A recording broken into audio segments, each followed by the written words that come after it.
Hello and welcome, Rangers, to the Morphenomenal Reviews. I'm Joe, here with me is my co-host Stan. Hello and greetings. And we just got through High Five. Episode, cheese goes without saying with Power Rangers.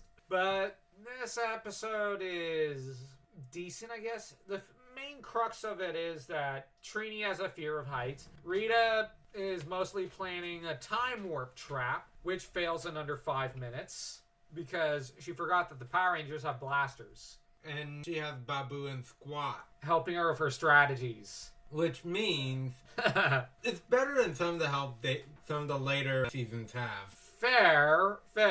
At least with this episode, what's fun is that we basically get the classic coming-of-age story in a way, with just a character having to overcome a fear. Mm-hmm. Trini is definitely afraid of heights and looks down on those who actually enjoy heights. But on the other hand, when the time comes, she keeps hesitating and she needs to climb up that mountain to rescue Billy, who ended up positioning himself in the worst possible location and really didn't think things through. But the thing with Billy is that you really get the impression in this episode, just as you got it in the last one, that he's fairly autistic. And that in the heat of the moment, he's not good at planning at the moment.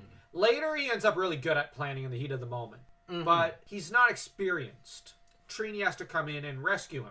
As for Billy, he's excited about his new communicators that he's whipped up for the gang. I just love how he explains it to them without being very clear about what it is. And you have Zach. You have him, aren't you excited? And you have Zach, yeah, I'll be excited as soon as I figure out what you just said. He basically just said that these are communicators, that we can communicate with the command center. It was like, oh, okay. And later at the end of the episode, what's interesting is that Billy is explaining it in the same terms, apparently, or at least he did so off-screen, and Kim finally grasped what he was trying to tell everyone, and she gets excited. More excited than the rest of the team, who just take it in stride.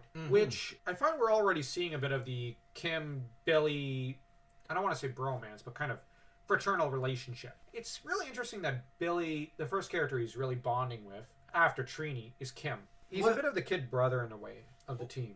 One thing that I do appreciate about this episode is that we're being introduced to the basics of Power Rangers. The communicators, how Billy made them and then Alpha just touched up the design a little bit to balance and linked things it to the energy source of the command center. Yeah, and to balance whatever kinks there was. Yeah, it's more establishing lore. Yeah. And yeah, there's not much else to be said about this episode. It was fine. It wasn't a great Power Ranger episode, I'm not gonna lie. How would you rate it?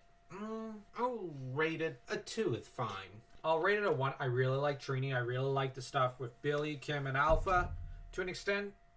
But this is not a solid episode to my mind. It's below average. The cohesiveness. Yeah, the cohesiveness was a problem. I found the focus too long on too many jokes. They should have just gotten into the lore and the characters. They were trying to do too much. Yep. Alright, then. Now, you could stick with your 2. I'll stick with my 1 if you want. We have different points of views on this. But tell us what you think of this episode. Did we get it right? Did we get it wrong? And don't forget to like and subscribe as well. May the power protect you.